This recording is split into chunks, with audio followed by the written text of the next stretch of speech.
Yo, what is going on, my fellow weebs? Kerner here and welcome back to the channel. So today I wanted to do a quick video going over the gearing currently in PSO2 NGS. But really quick, if you guys are new to the channel, as mentioned, I'm Kerner. I primarily cover PSO2 content. Would much appreciate it. Subscribers work our way towards that 10K mark, hopefully by the end of this year. Anyway, let's go ahead and jump into this.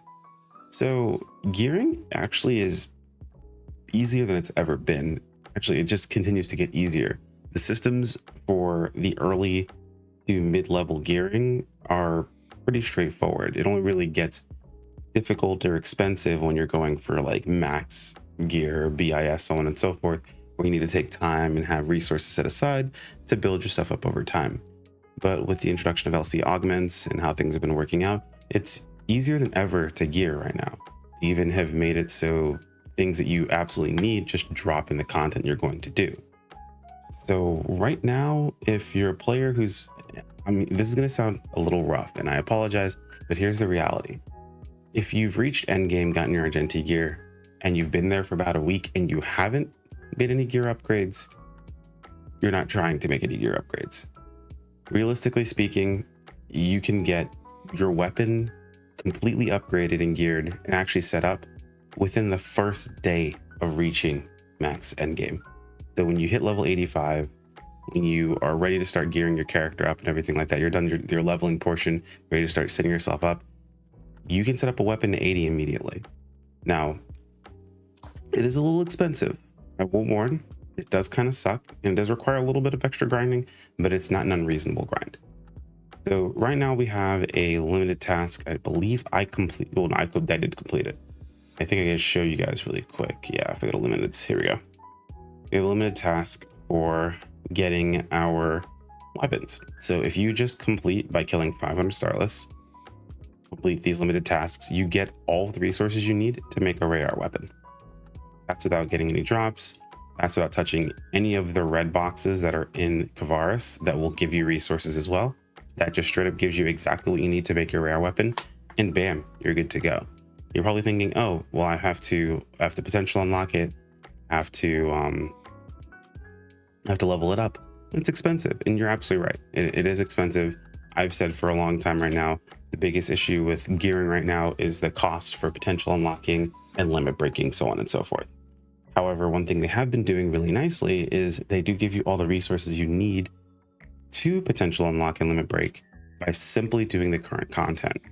Doing things like the limited time tasks or limited time quests, or limited, I guess, yeah, LTQ, limited time quests. I never really refer to them as limited time quests, it's always LTQs. But doing things as the limited time quests that are available currently, as you guys can see over here. The LTQ, Plateau Cleanup, gives you resources not only to augment your gear, but it also gives you resources to limit break and unlock things. Or if you were to simply head over to the current area for, I guess it depends on the time you're watching this video, right? But right now we have the Crimson Realm. The Crimson Realm also gives you resources to go ahead and open up your gear, so unlocking it and limit breaking it. You're probably also thinking, but what about the Meseta costs? Well, when you hit, I think it's like level 65, they give you 2.5 mil. So they give you the money right from the get-go. Now, if you spent that money, you spent that money. Not much you can do about that. I'd recommend just doing your dailies and weeklies, building that up, and you're good to go by the time you make the money you need. Or if you happen to have, let's see here, if you happen to have these Meseta urns that you get from doing the mission pass, so you tend to get these from doing the mission pass itself. If you happen to have those stacked up a bit, and you have any luck and you're playing in your premium player, you can go ahead and turn on auto sale and head over to something like, Alnoth with, Meseta buffs and make about $1 million in an hour.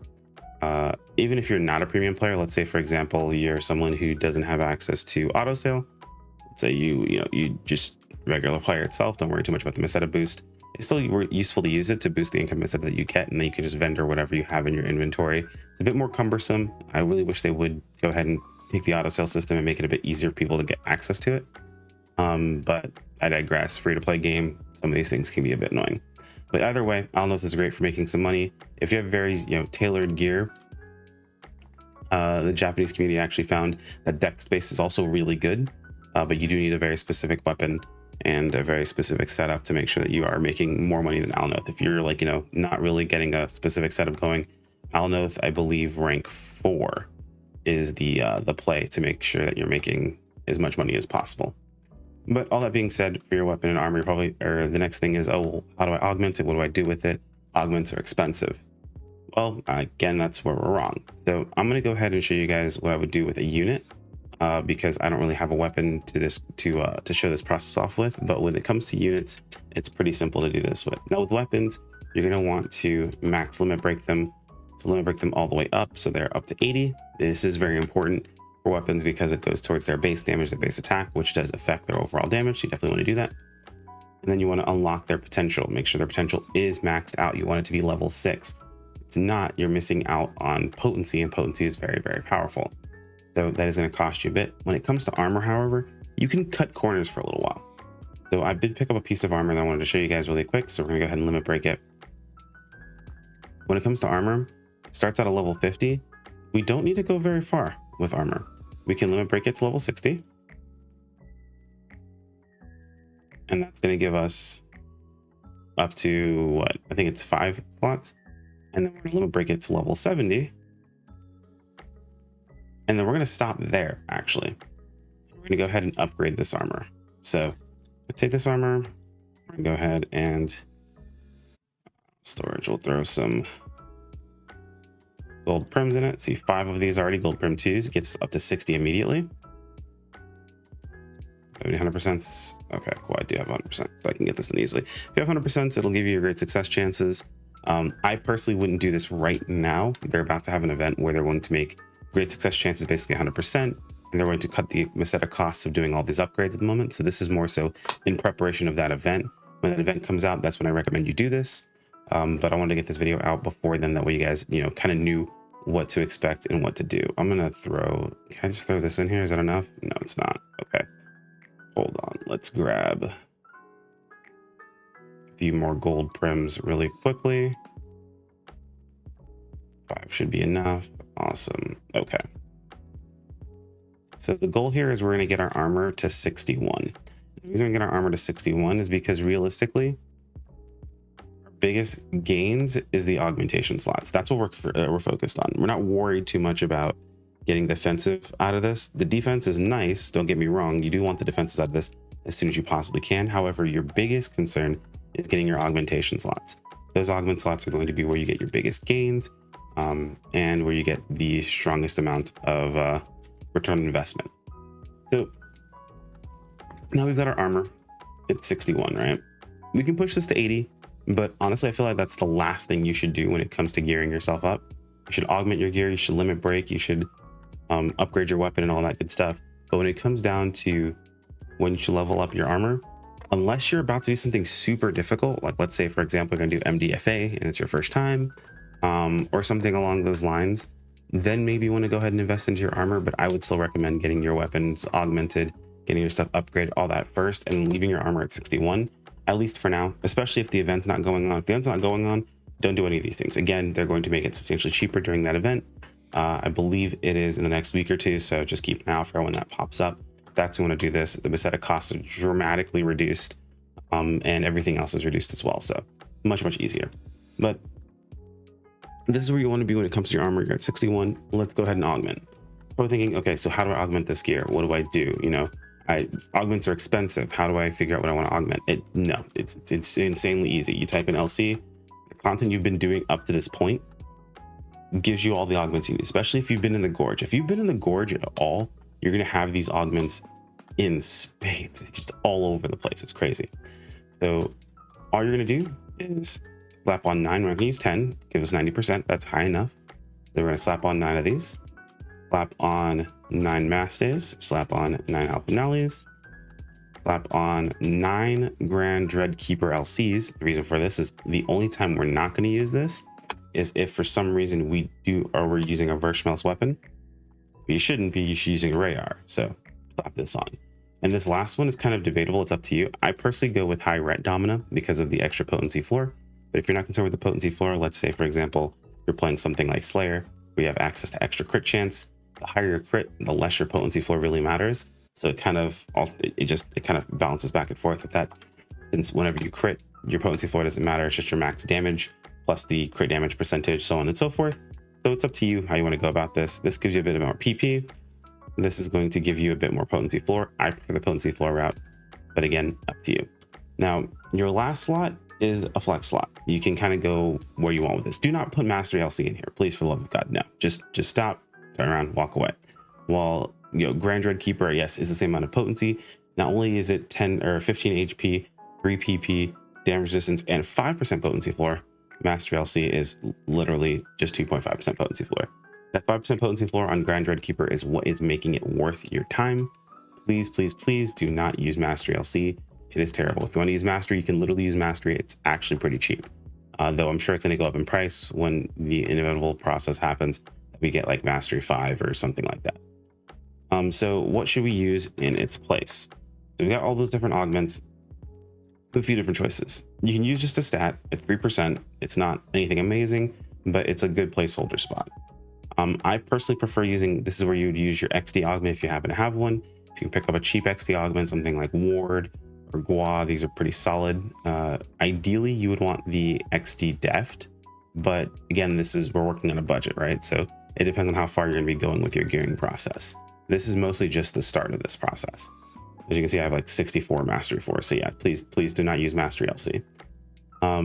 Another option is the new augments that just came out. Now these new augments, be very careful with them. Yeah, here we go. Be very careful with these augments because they have negative attributes to them. The one I usually recommend for most people is to go with the Spiro. The Spiro is just minus 5 PP. I know that kind of sucks, but realistically speaking, if you were to go with the high Ale Domina here, it's a minus 1 PP actually overall. So you get plus 4, then minus 5, so it's minus 1 overall. Definitely worth going after. So this is totally fine. You can do something like this and you're good to go. Now, someone's also going to ask, well, what about this high Ret Domina or high Ale Domina? You know, like these are 3.5% potency. Is this stronger? So comparatively to each of the augments, just looking at each of them, the only one you can actually replace for these new 3.5% and actually gain a reasonable amount of damage increase, or just a damage increase in general, is high Ret Domina. If you replace all of the Grand Dread Keepers, there is a small damage increase, like a very minute damage increase, but that's replacing all Grand Dread Keepers, not just 1 or 2. That means in all 3 of your slots of your unit and your weapon if you're using it there. So I don't recommend it. It's not really worth going after, not for the amount of damage you're actually gaining. And of course, I'm gonna leave a link in the video description, the damage calculator. You can go and test it yourself, see how much of a damage increase it is for you personally. When I say like a small one, I'm talking like fractions of a percentage. Just wasn't worth the time. But the other one would be the high Ret Domina. So the Ret Domina here, because of how much potency floor it's giving versus potency and how low that amount of potency is, 3.5% potency actually ends up being a bit stronger. So in cases, let's say, for example, you're playing, again, Slayer or access to more crit chance overall, the extra potency ends up being more useful.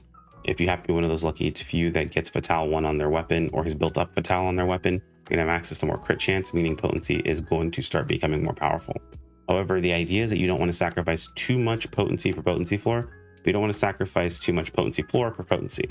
You want both. At least until we hit 100% crit or close to it, you really want to make sure you're holding on to both of them, that way you keep your damage up. So if it were me building something up, this is about where I would sit personally. Either this or I'd pick up one of the XD augments and you're pretty much good to go. We're gonna go ahead and I want to do this one. Do I want to deal with minus 5 PP?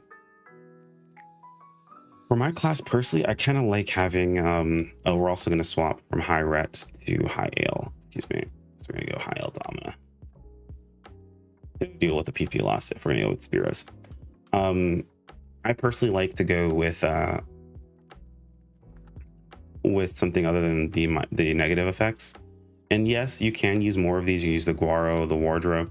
I personally recommend, if you're doing this, do it when you have one of the capsules. Like, let's say, for example, use it to replace like your high Ale with one of these negative capsules, and then use one of the XT capsules to counteract these. Because unless you're someone who is very confident in your skills, you're going to find yourself getting either status ailment in the worst situations that cause it more difficult for you to play, which you will lose damage overall, even if you're not dying.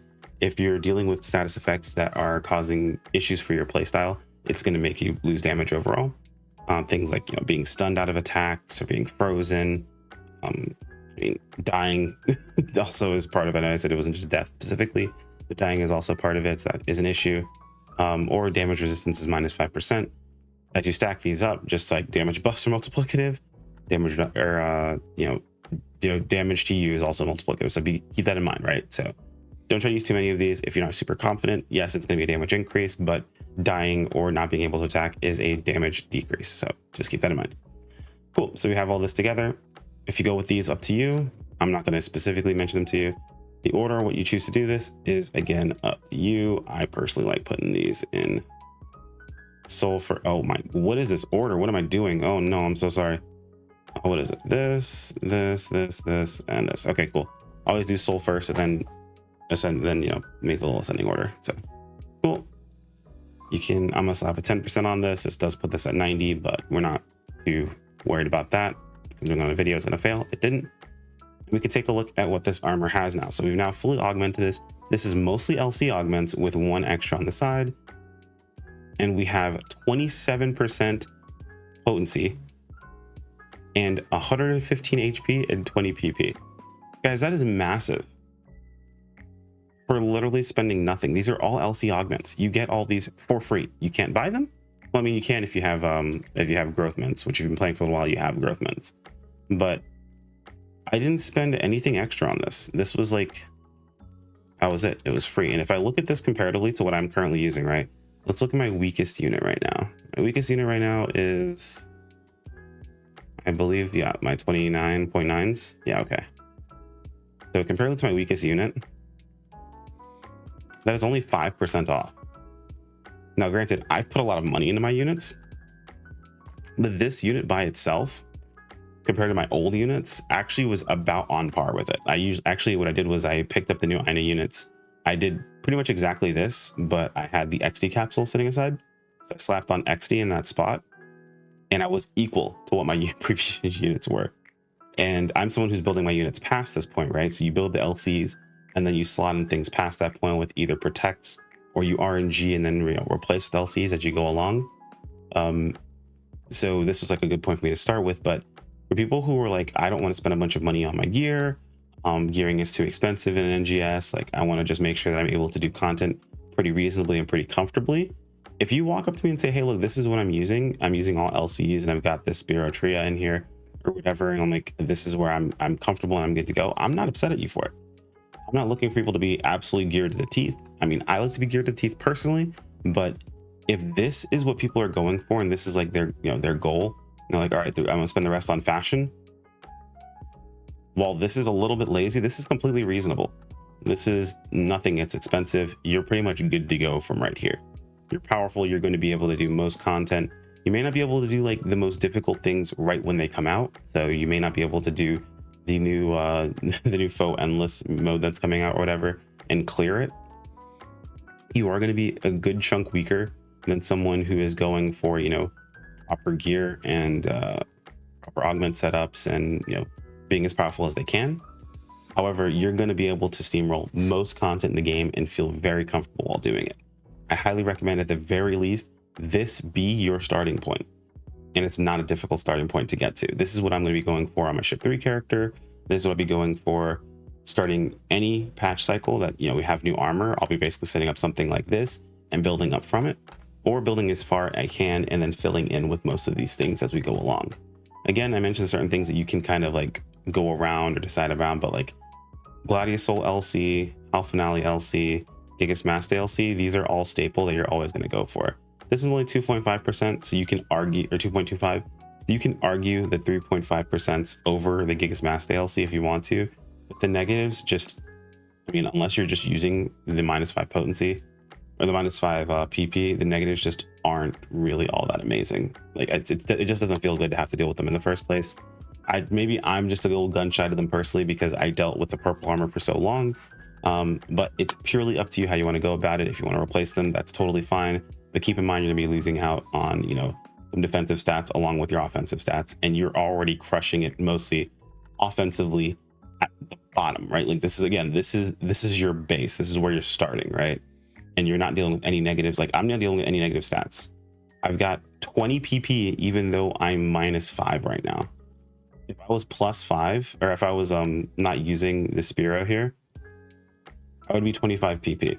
That's pretty crazy when you look at it, and you're going to be sitting at a very comfortable spot. If I had 3 of these on, comparatively to what I use right now, I'd be losing what, 7 pp, I believe, per unit. So I'd be going down 7, that's down 14. That brings me down to 200. I'd go down 7 more, so that brings me to 1. Can I math properly? 193, and that's without any other buffs, right? Like, this is without my food buff, this is without my alliance buff, and with those 2 things, I'll still be over 200 very comfortably, very easily. Cool. So hand this over to any of your friends that's looking to gear in PSO2 right now and trying to find out where a comfortable spot is for them. Or if you have any friends who just refuse to gear, who are still using Argentis. Guys, Argentis are really bad. Like, that is what you start with, and then you get away from this as soon as possible. You can't even crit. They don't even have the base 5% crit chance. They're really, really bad. Please, at the very least, set yourself up something comfortably. And while I understand, again, yes, this is very expensive. Yes, it isn't really fair to have to, you know, put so much Meseta into just limit breaking and unlocking, but take advantage of the events, take advantage of all the free things that they go ahead and give you, and make it so you can set yourself up very comfortably. That way, when new content comes out, you're not worried too much about it, and you can do all your farming you need to for all the fashion in the game that you absolutely want. Hopefully this helps out, guys. Let me know if there's anything I missed in the comments below. Like if you enjoyed the video, subscribe when you keep up with more. I've got a stream to get to, so I need to go ahead and get that taken care of. Take care, my friends. Peace out.